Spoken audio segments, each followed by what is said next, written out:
name is Elizabeth Oshikoya and I have been in Victory House for 20 years. I joined the church through my mum.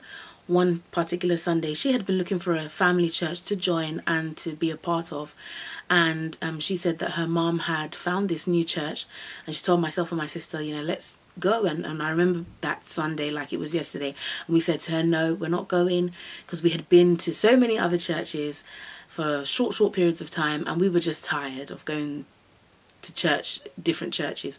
And so we said, nope, we're not going. And she went by herself that particular Sunday and she came back and she said, oh, they're really nice there, you know, let's go, it's really nice, they're really nice people. So the following Sunday we followed her and I remember it like it was yesterday.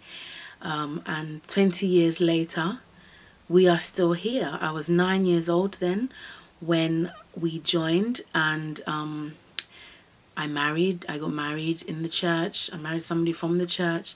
I now have 2 children and I'm still in the church. It's God's grace that has kept us here.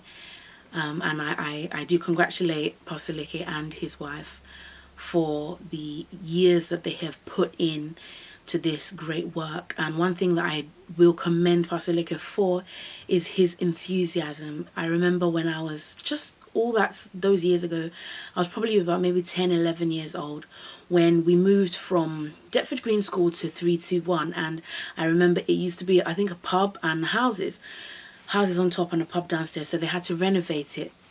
So they had to break the walls and to make it into a church for us.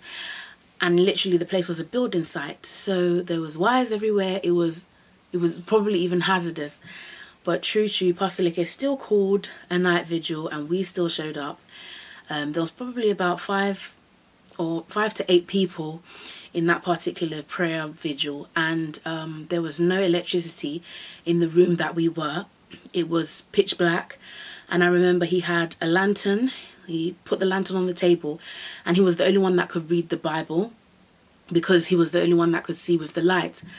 But I still remember the same way he preaches with enthusiasm today, with all the lights and everything, is exactly the way he preached with so much enthusiasm that day, with like 5 to 10 people in front of him, with no lights, no musical instruments, nothing. He just had a lantern. And I commend you, sir, for, you know, that is what you call a real pastor, a real person.